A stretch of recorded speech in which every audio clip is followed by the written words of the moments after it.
Hello दोस्तों, आज की कहानी का नाम है अलग्योझा। भोला महतो ने पहली स्त्री के मर जाने के बाद दूसरी सगाई की तो उसके लड़के रघु के लिए बुरे दिन आ गए। रघु की उम्र उस समय केवल 10 वर्ष थी। चैन से गांव में गुल्ली डंडा खेलता फिरता था। माँ के आते ही चक्की में जुतना पड़ा। पन्ना रूपवती स्त्री थी और रूप और गर्व में चोली दामन का नाता है। वह अपने हाथों से कोई काम न करती। गोबर रघु निकालता, बैलों को सानी रघु देता, रघु ही झूठे बर्तन मांजता। भोला की आंखें कुछ ऐसी फिरी कि उसे रघु में सब कुछ बुराइयां ही बुराइयां नजर आती। पन्ना की बातों को वह प्राचीन मर्यादानुसार आंखें बंद करके मान लेता था। रघु की शिकायतों की जरा परवाह न करता। नतीजा यह हुआ कि रघु ने शिकायत करना ही छोड़ दिया। किसके सामने रोए? बाप ही नहीं, सारा गांव उसका दुश्मन था। बड़ा जिद्दी लड़का है। पन्ना को तो कुछ समझता ही नहीं। बेचारी उसका दुलार करती है, खिलाती पिलाती है, यह उसी का फल है। दूसरी औरत होती तो निभाना होता। वह तो कहो, पन्ना इतनी सीधी सादी है कि निभा होता जाता है।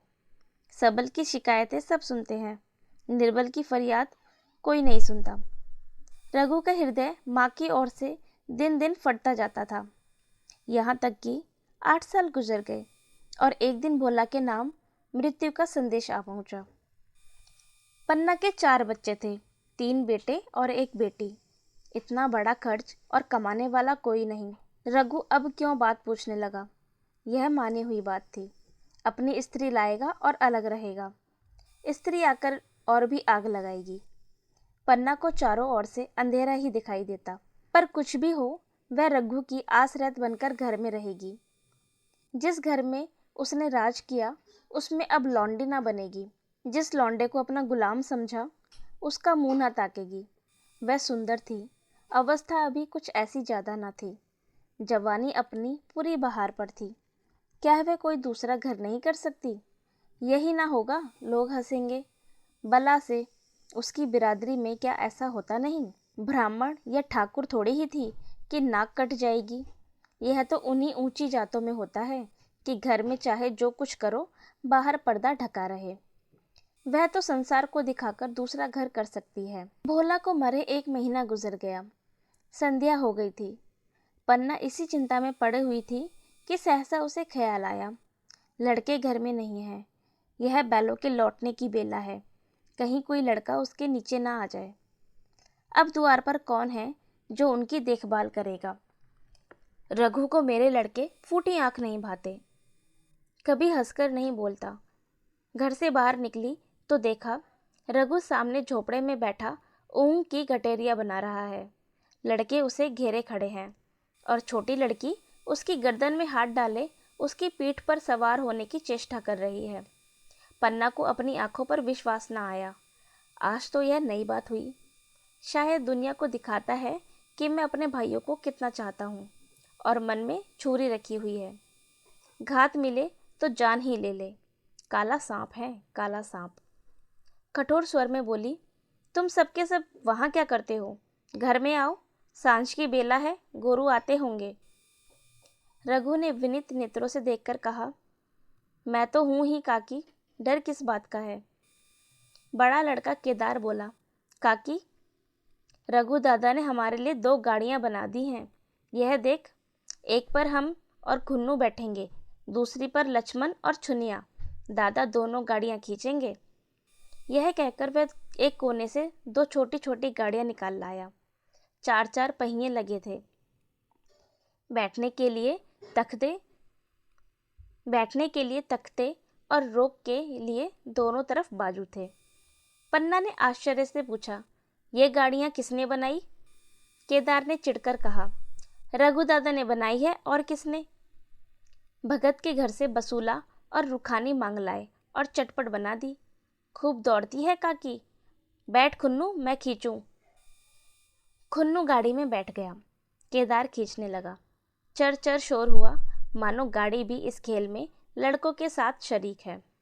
लक्ष्मण ने दूसरी गाड़ी में बैठकर कहा, दादा खींचो।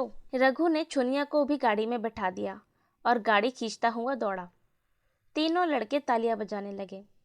पन्ना चकित नेत्रों से यह दृश्य देख रही थी और सोच रही थी कि यह वही रघु है या कोई और।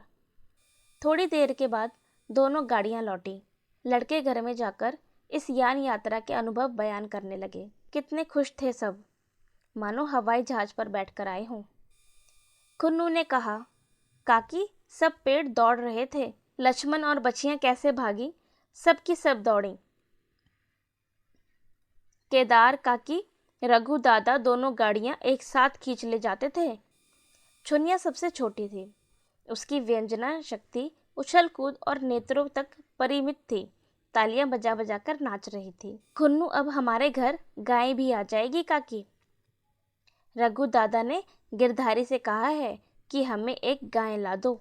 गिरधारी बोला, कल लाऊंगा। केदार 3 सेर दूध देती है काकी, खूब दूध पिएंगे।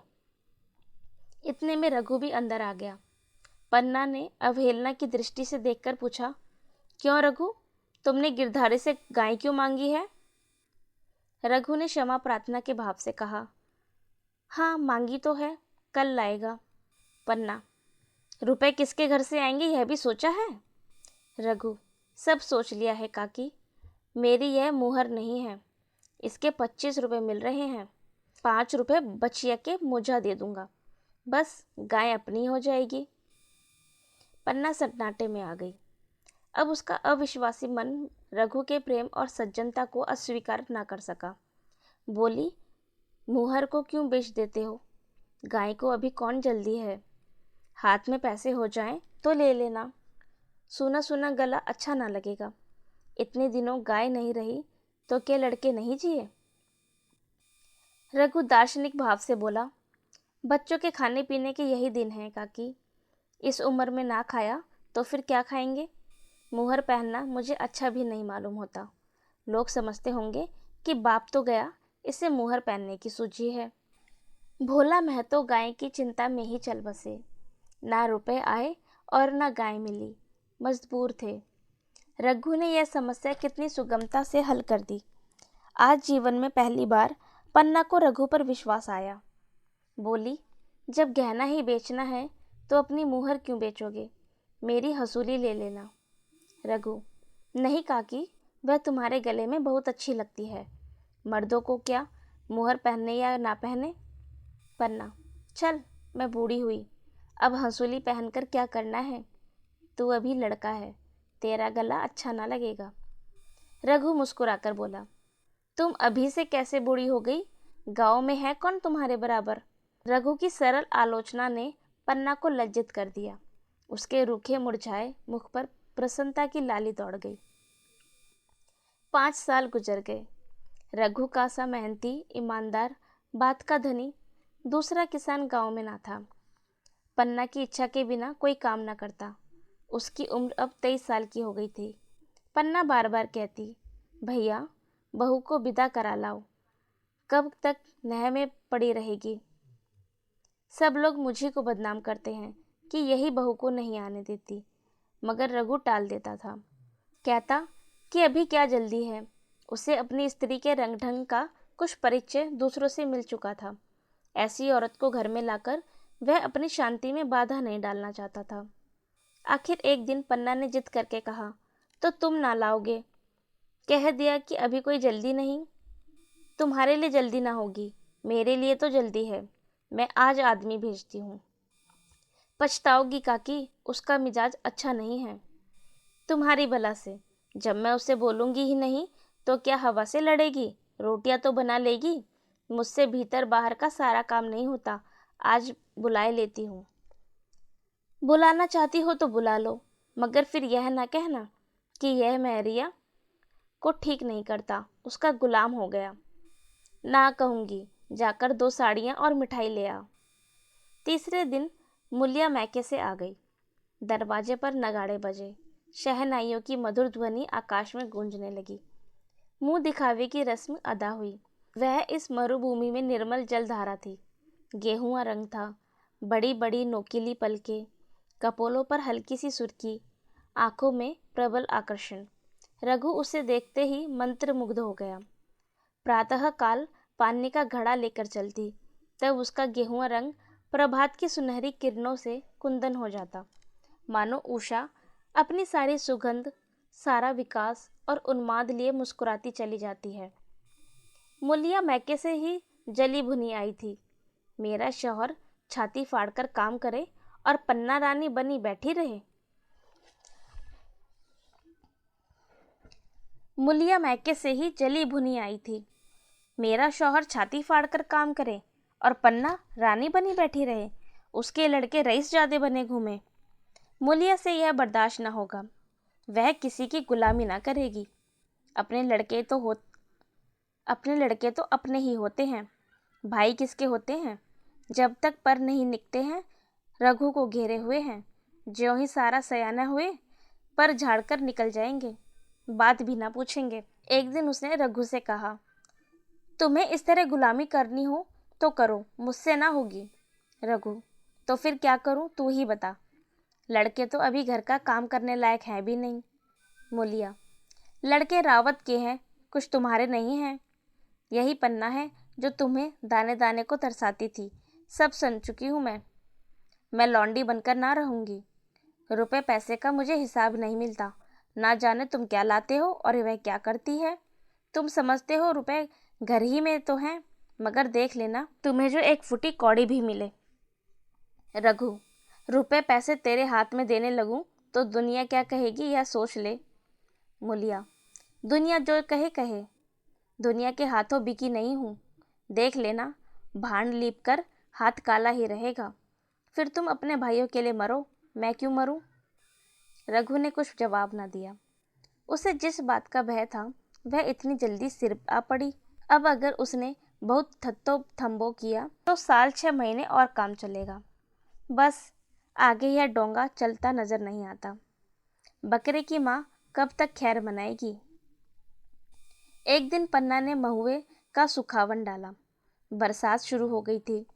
बखार में अनाज गीला हो रहा था। मूलिया से बोली, बहू जरा देखती रहना, मैं तालाब से नहा आऊं। मूलिया ने लापरवाही से कहा, मुझे नींद आ रही है, तुम बैठकर देखो। एक दिन ना नहाओगी तो क्या होगा? पन्ना ने साड़ी उतार कर रख दी, नहाने ना गई। मूलिया का वार खाली गया। कई दिन के बाद एक शाम को पन्ना धान रोप कर लौटी। अंधेरा हो गया था। दिन भर की भूखी थी। आशा थी बहू ने रोटी बना रखी होगी, मगर देखो यह चूल्हा ठंडा पड़ा हुआ था और बच्चे मारे भूख के तड़प रहे थे। मूलिया से आहिस्ता से पूछा, आज अभी चूल्हा नहीं जला? केदार ने कहा, आज दोपहर को भी चूल्हा नहीं जला काकी, भाभी ने कुछ बनाया ही नहीं। पन्ना, तो तुम लोगों ने खाया क्या? केदार, कुछ नहीं, रात की रोटियां थी, खुन्नू और लक्ष्मण ने खाई, मैंने सत्तू खा लिया। पन्ना, और बहू? केदार, वह पड़ी सो रही है, कुछ नहीं खाया। पन्ना ने उसी वक्त चूल्हा जलाया और खाना बनाने बैठ गई। आटा गूंथती थी और रोती थी, क्या नसीब है, दिन भर खेत में जली, घर आई तो चूल्हे के सामने जलना पड़ा। केदार का 14वां साल था। भाभी के रंग डंग देखकर सारी स्थिति समझ रहा था। बोला, काकी भाभी अब तुम्हारे साथ रहना नहीं चाहती। पन्ना ने चौंक कर पूछा, क्या कुछ कहती है? केदार, कहती तो कुछ नहीं, मगर है उसके मन में यही बात।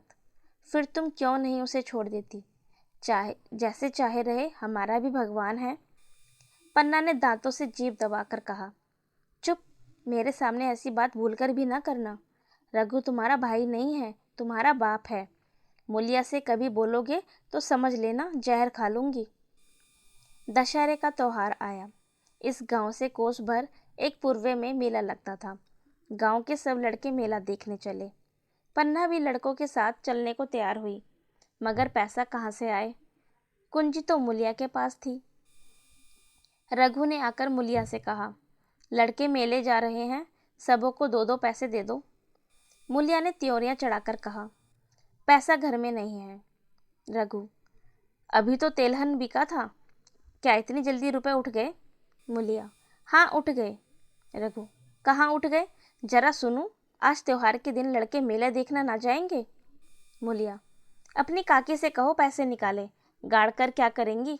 खूंटी पर कुंजी हाथ पकड़ लिया और बोली, कुंजी मुझे दे दो, नहीं तो ठीक ना होगा। खाने पीने को भी चाहिए, कागज किताब को भी चाहिए, उस पर मेला देखने को भी चाहिए। हमारी कमाई इसलिए नहीं है कि दूसरे खाएं और मूछों पर ताव दे। पन्ना ने रघु से कहा, भैया पैसे क्या होंगे, लड़के मेला देखने ना जाएंगे। रघु ने छिड़क कर कहा, मेला देखने क्यों ना जाएंगे, सारा गांव जा रहा है, हमारे ही लड़के ना जाएंगे क्या। यह कहकर रघु ने अपना हाथ छुड़ा लिया और पैसे निकालकर लड़कों को दे दिए। मगर कुंजी जब मुलिया को देने लगा तब उसने उसे आंगन में फेंक दिया और मुंह लपेटकर लेट गई।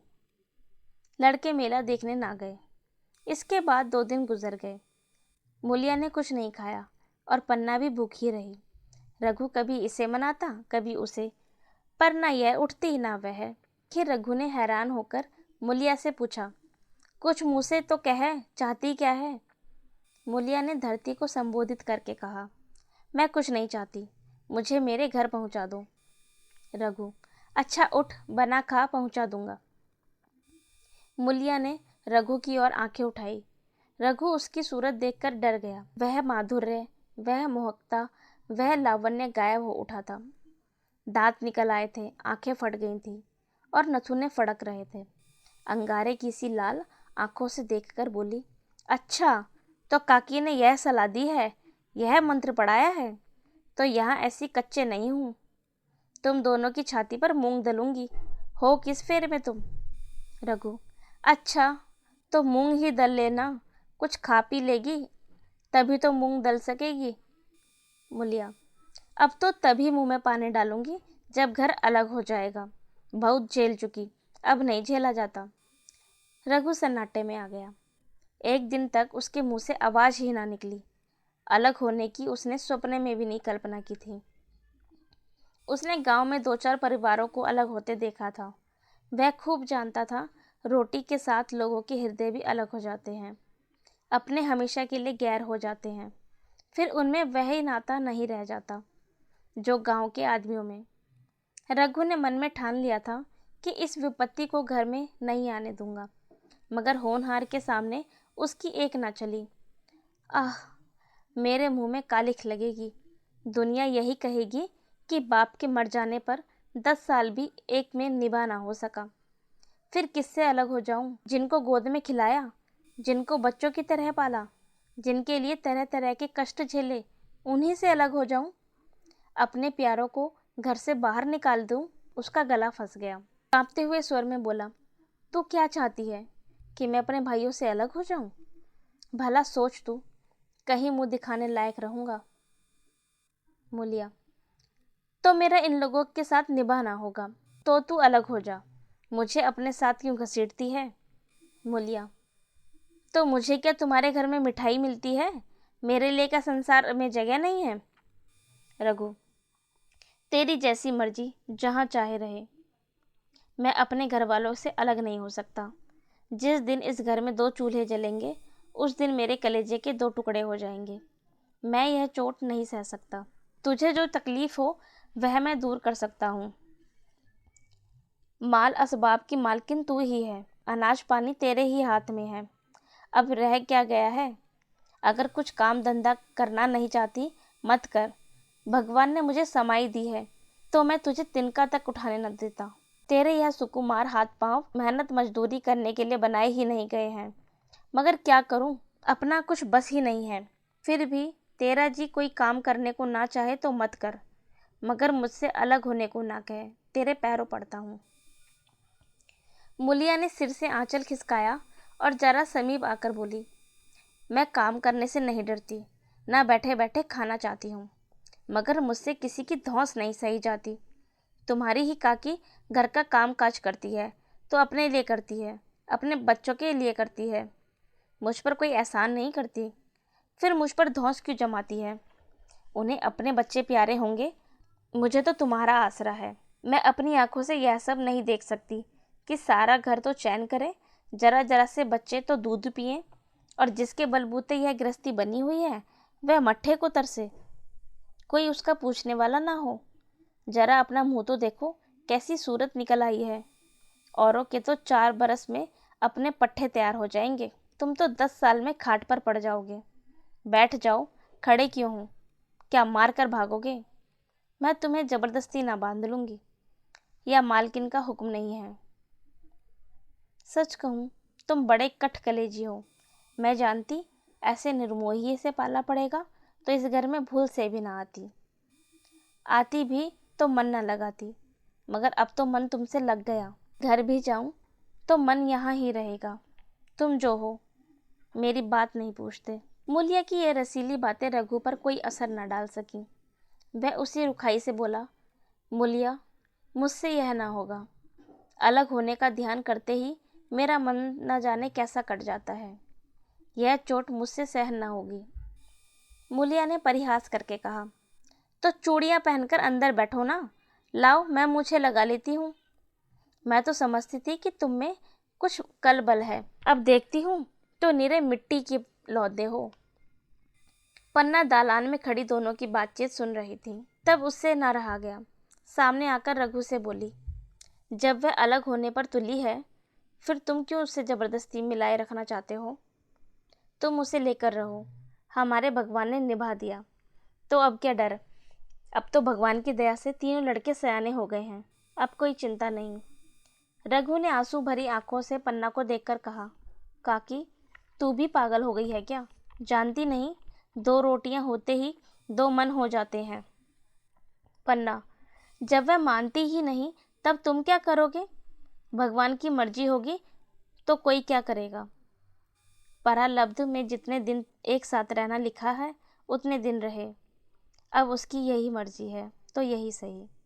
तुमने मेरे बाल बच्चों के लिए जो कुछ किया वह मैं भूल नहीं सकती। तुमने इनके सिर पर हाथ न रखा होता तो आज इनकी ना जाने क्या गति होती। ना जाने किसके द्वार पर ठोकरे खाते होते, ना जाने कहाँ कहाँ भीख मांगते रहते। तुम्हारा जस मरते दम तक गाऊंगी। अगर मेरी खाल तुम्हारे जूते बनाने के लिए काम आते तो खुशी से दे दूं। चाहे तुमसे अलग हो जाऊं, पर जिस घड़ी पुकारोगे कुत्ते की तरह दौड़ी आऊंगी। यह भूलकर भी ना सोचना कि तुमसे अलग होकर मैं तुम्हारा बुरा चेतूंगी। जिस दिन तुम्हारा अनभल मेरे मन में आएगा, उसी दिन विष खाकर मर जाऊंगी। तुम दूधो नाओ पूतो फलो, मरते दम तक यही असीस मेरे रोए रोए से निकलती रहेगी। और अगर लड़के भी अपने बाप के हैं तो मरते दम तुम्हारा पोस मानेंगे। यह कहकर पन्ना रोती हुई वहां से चली गई। रघु वहीं मूर्ति की तरह बैठा रहा। आसमान की ओर टकटकी लगी थी और आंखों से आंसू बहे रहे थे। पन्ना की बातें सुनकर मूलिया समझ गई कि अपने पौबा रहा है। चटपट उठी, घर में झाड़ू लगाई, चूल्हा जलाया और कुएं से पानी लाने चली। उसकी टेक पूरी हो गई थी। गांव की स्त्रियों के 2 दल होते हैं, एक बहुओं का, दूसरा सासों का। बहुएं सलाह और सहानुभूति के लिए अपने दल में जाती हैं, सासें अपने दल में। दोनों की पंचायतें अलग होती हैं। मूलिया को कुएं पर 2-3 बहुएं मिल गईं। एक ने पूछा, आज तो तुम्हारी बुढ़िया बहुत रो धो रही थी। मूलिया ने विजय के गर्व से कहा, इतने दिनों से घर की मालकिन बनी हुई है, राजपाट छोड़ते किसे अच्छा लगता है? बहन, मैं उनका बुरा नहीं चाहती, लेकिन एक आदमी की कमाई में कहाँ तक बरकत होगी? मेरे भी तो यही खाने पीने पहनने ओढ़ने के दिन हैं। अभी उनके पीछे मरो, फिर बाल बच्चे हो जाएं, उनके पीछे मरो, सारी जिंदगी रोते ही कट जाएगी। एक बहू बोली, बुढ़िया यही चाहती हैं कि यह सब जन्म भर लौंडी बनी रहे और मोटा झोटा खाए और पड़ी रहे। दूसरी बहू, किस भरोसे पर कोई मरे? अपने लड़के तो बात नहीं पूछे, पराए लड़कों का क्या भरोसा? कल इनके हाथ पैर हो जाएंगे, फिर कौन पूछता है? अपनी अपनी महरियों का मुंह देखेंगे। पहले ही से फटकार देना अच्छा है, फिर तो कोई कलक ना होगा।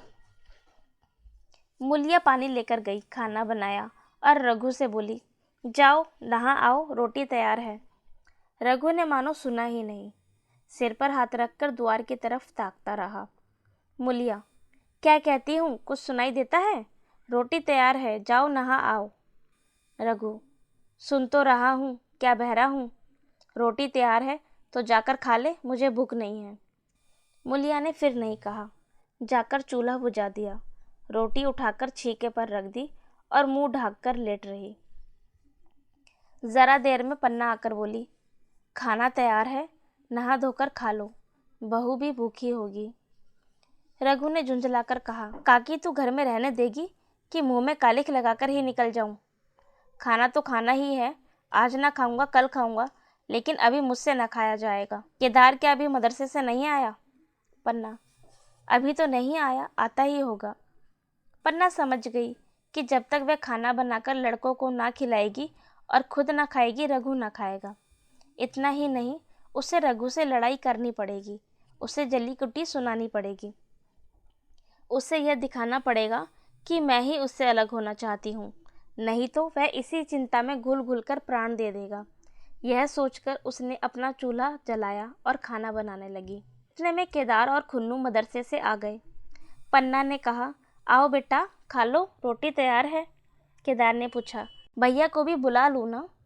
पन्ना, तुम आकर खा लो, उसकी रोटी बहू ने अलग बनाई है। खुन्नू, जाकर भैया से पूछ ना आऊँ? पन्ना, जब उनका जी चाहेगा खाएंगे, तू बैठ खा। तुझे इन बातों से क्या मतलब? जिसका जी चाहेगा खाएगा, जिसका जी ना चाहेगा ना खाएगा। जब वह और उसकी बीवी अलग रहने पर तुले हैं तो कौन मनाए? केदार, क्यों अम्मा जी, क्या हम अलग घर में रहेंगे? पन्ना, उनका जी चाहे एक घर में रहें, जी चाहे आंगन में दीवार डाल लें। खुन्नू ने दरवाजे पर आकर झांका। सामने फूस की झोपड़ी थी, वहीं खाट पर पड़ा रघु नारियल पी रहा था। खुन्नू, भैया तो अभी नारियल लिए बैठे हैं। पन्ना, जब जी चाहेगा खाएगा। केदार, भैया ने भाभी को डांटा नहीं? मुलिया अपनी कोठरी में पड़ी सुन रही थी, बाहर आकर बोली, भैया ने तो नहीं डांटा, अब तुम आकर डांटो। केदार के चेहरे का रंग उड़ गया, फिर जबान न खोली। तीनों लड़कों ने खाना खाया और बाहर निकले। लू चलने लगी थी। आम के बाग में गांव के लड़के लड़कियां हवा से गिरे हुए आम चुन रहे थे। केदार ने कहा, आज हम भी आम चुनने चलेंगे, खूब आम गिरे हैं। खुन्नू, दादा जो बैठे हैं। लक्ष्मण, मैं ना जाऊंगा, दादा खुड़केंगे। केदार, वह तो अब अलग हो गए। लक्ष्मण, तो अब हमको कोई मारेगा तब भी दादा ना बोलेंगे? केदार, वाह, तब क्यों ना बोलेंगे? रघु ने तीनों लड़कों को दरवाजे पर खड़े देखा, पर कुछ बोला नहीं। पहले तो वह घर के बाहर निकलते ही उन्हें डांट बैठता था, पर आज वह मूर्ति के समान निश्चल बैठा रहा। अब लड़कों को कुछ साहस हुआ, कुछ दूर और आगे बढ़े। रघु अब भी ना बोला। कैसे बोले, वह सोच रहा था। काकी ने लड़कों को खिला पिला दिया, मुझसे पूछा तक नहीं। क्या उसकी आंखों पर भी पर्दा पड़ गया है? अगर मैंने लड़कों को पुकारा और वह ना आए तो मैं उनको मार पीट तो नहीं सकूंगा। लू में सब मारे मारे फिरेंगे, कहीं बीमार ना पड़ जाएं। उसका दिल महसूस कर रह जाता था, लेकिन मुंह से कुछ कह ना सकता था। लड़कों ने देखा कि यह बिल्कुल नहीं बोलते, तो निर्भय होकर चल पड़े। सहसा मुलिया ने आकर कहा, अब तो उठोगे कि अब भी नहीं? जिनके नाम पर काका कर रहे हो, उन्होंने मजे से लड़कों को खिलाया और आप खाया, अब आराम से सो रही हैं। मोर पिया बात न पूछे, मोर सुहागिन नाव। एक बार भी तो मुंह से न फूटा कि चलो भैया खा लो। रघु को इस समय मर्मांतक पीड़ा हो रही थी। मूलिया के इन कठोर शब्दों ने घाव पर नमक छिड़क दिया। दुखित नेत्रों से देखकर बोला, तेरी जो मर्जी थी वही तो हुआ, अब जा ढोल बजा। नहीं, तुम्हारे लिए थाली परोसे बैठी है। मुझे चिढ़ा मत, तेरे पीछे मैं भी बदनाम हो रहा हूँ। जब तू किसी की होकर ना रहना चाहती तो दूसरे को क्या गरज है जो मेरी खुशामद करे? जाकर काकी से पूछ, लड़के आम चुनने गए हैं, उन्हें पकड़ लाऊं? मुलिया अंगूठा दिखाकर बोली, यह जाता है, तुम्हें 100 बार गरज हो जाकर पूछो। इतने में पन्ना भी भीतर से निकल आई। रघु ने पूछा, लड़के बगीचे में चले गए काकी, तू चल रही है? पन्ना, अब उनका कौन 75 है? बगीचे में जाएं, पेड़ पर चढ़ें, पानी में डूबें, मैं अकेली क्या क्या करूं? रघु, जाकर पकड़ लाऊं? पन्ना, जब तुम्हें अपने मन से नहीं जाना है तो फिर मैं जाने को क्यों कहूं? तुम्हें रोकना होता तो रोकना देते, तुम्हारे सामने ही तो गए होंगे। पन्ना की पूरी बात भी न हुई थी कि रघु ने नारियल कोने में रख दिया और बाग की तरफ चल दिया। रघु लड़कों को लेकर बाग से लौटा तो देखा मूलिया अभी तक झोपड़ी में खड़ी है। बोला, तू जाकर खा क्यों नहीं लेती? मुझे तो इस बेला भूख नहीं है। मूलिया ऐंठ कर बोली, हाँ भूख क्यों लगेगी, भाइयों ने खाया, वह तुम्हारे पेट में ही पहुंच गया होगा। रघु ने दांत पीस कर कहा, मुझे जला मत मूलिया, नहीं अच्छा ना होगा। खाना कहीं भागा नहीं जाता, एक बेला नहीं खाऊंगा तो मर नहीं जाऊंगा। क्या तू समझती है, घर में आज कोई बात हो गई है। तूने घर में चूल्हा नहीं जलाया, मेरे कलेजे में आग लगाई है। तो मुझे घमंड था कि और चाहे कुछ हो जाए पर मेरे घर में फूट का रोग ना आने पड़ेगा, पर तूने घमंड चूर कर दिया। परालब्ध की बात है। मूलिया तिनक कर बोली, सारा मोह छो तुम्ही को है कि और किसी को है? मैं तो किसी को तुम्हारी तरह बिसुरते नहीं देखती। रघु ने ठंडी सांस खींचकर बोला, मूलिया घाव पर नौन ना छिड़क, तेरे ही कारण मेरी पीठ में धूल लग गई है। मुझे इस गृहस्थी का मोह ना होगा तो किसे होगा? मैंने ही तो इसे मर मर कर जोड़ा, जिनको गोद में खिलाया वही अब मेरे पट्टीदार होंगे। जिन बच्चों को मैं डांटता था उन्हें आज कड़ी आंखों से भी नहीं देख सकता। मैं उनके भले के लिए भी कोई बात करूं तो दुनिया यही कहेगी कि यह अपने भाइयों को लूटे लेता है। जा मुझे छोड़ दे, अभी मुझसे कुछ न खाया जाएगा। मूलिया, मैं कसम रखा दूंगी, नहीं चुपके से ले चलो। रघु, देख अब भी कुछ नहीं बिगड़ा है, अपना हट छोड़ दे। मूलिया, हमारा ही लहू पिए जो खाने ना उठे। रघु ने कानों पर हाथ रखकर कहा, यह तूने क्या किया मूलिया? मैं तो उठ ही रहा था। चल खा लूं। नहाने धोने कौन जाए, लेकिन इतनी ही कह देता हूँ कि चाहे 4 की जगह 6 रोटियां खा जाऊं, चाहे तू मुझे घी के मटके ही में डुबा दे, पर यह दाग मेरे दिल से ना मिटेगा। मूलिया, दाग साग सब मिट जाएगा, पहले सबको ऐसा ही लगता है। देखते नहीं हूँ उधर कैसी चैन की वंशी बज रही है। वह तो मना रही थी कि किसी तरह यह सब अलग हो जाए। अब वह पहले किसी चांदी तो नहीं है कि जो कुछ घर में आवे सब गायब। अब क्यों हमारे साथ रहने लगी? रघु ने आहत स्वर में कहा, इसी बात का तो मुझे गम है, काकी से मुझे ऐसी आशा ना थी। रघु खाने बैठा तो कौर विष के घूंट सा लगता था। जान पड़ता था रोटियां भूसी गई हैं। दाल पानी सी लगती, पानी कंठ के नीचे ना उतरता था। दूध की तरफ देखा तक नहीं। 2-4 ग्रास खाकर उठ गया, जैसे किसी प्रियजन के श्राद्ध का भोजन हो। रात का भोजन भी उसने इसी तरह किया।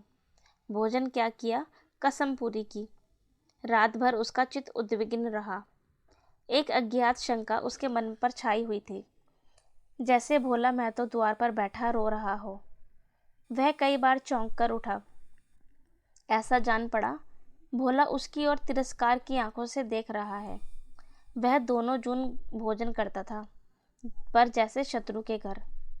भोला की शोकमग्न मूर्ति आंखों से न उतरती थी। रात को उसे नींद न आती। वह गांव में निकलता तो इस तरह मुंह चुराए, सिर झुकाए, मानो गौ हत्या की हो। 5 साल गुजर गए।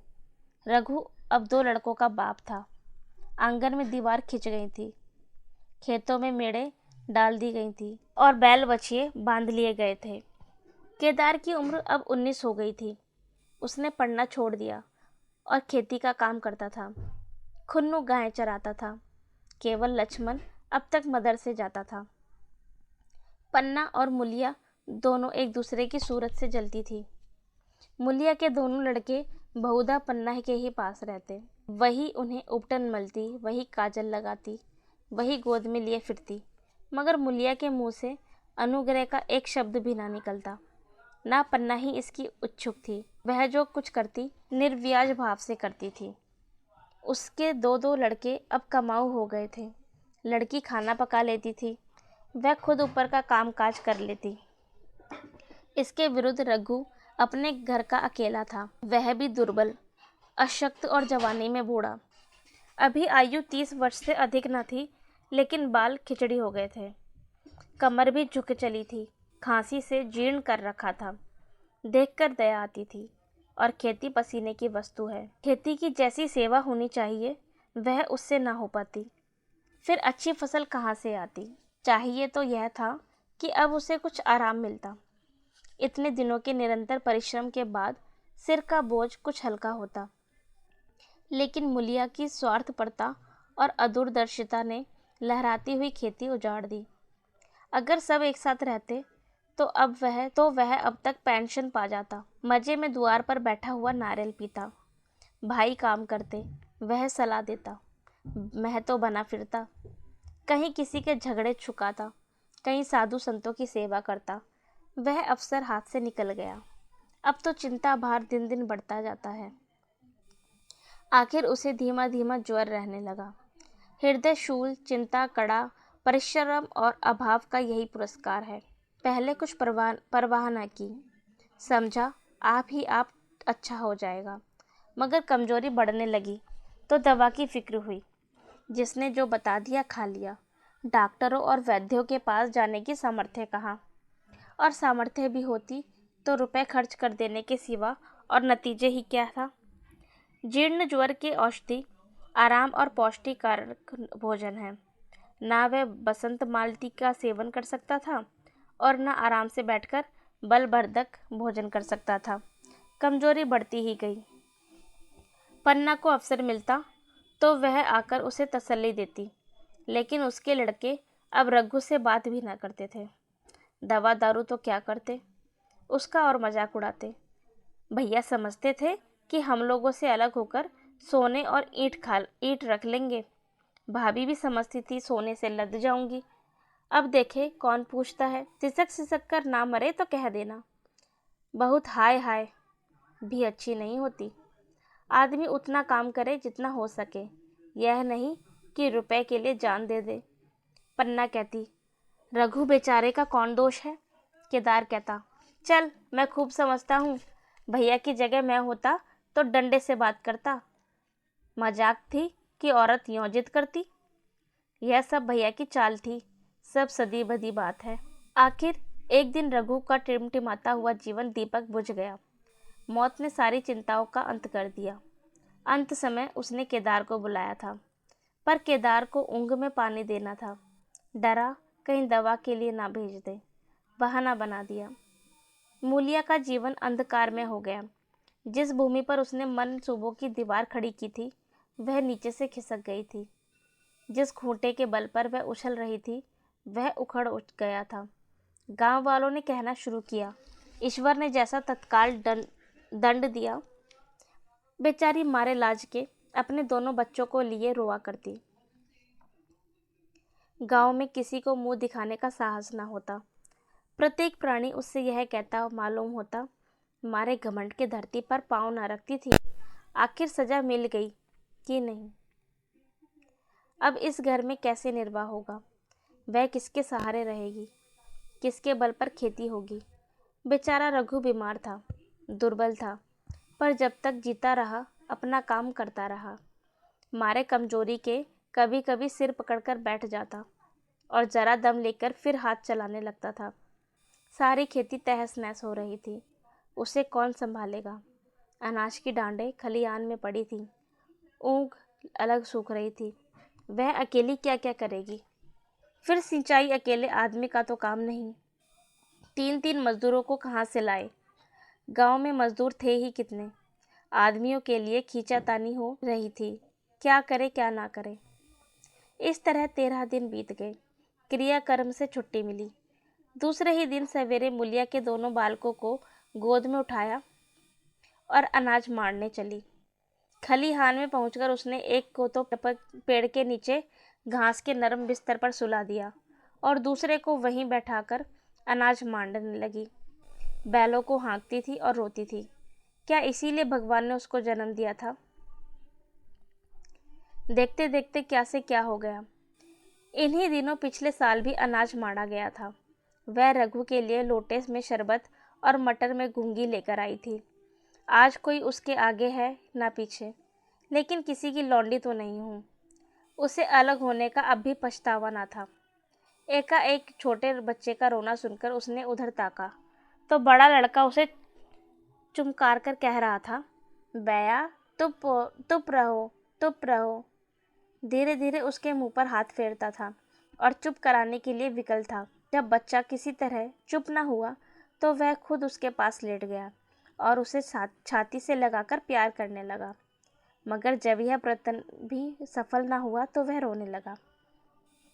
उसी समय पन्ना दौड़ी आई और छोटे बालक को गोद में उठाकर प्यार करती हुई बोली, लड़कों को मुझे क्यों ना दे आई बहू?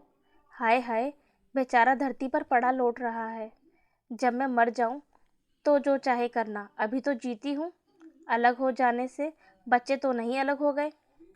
मूलिया ने कहा, तुम्हें भी तो छुट्टी नहीं थी अम्मा, क्या करती? पन्ना, तो तुझे यहाँ आने की ऐसी क्या जल्दी थी? डांड मांड ना जाती? 3 लड़के तो हैं और किस दिन काम आएंगे?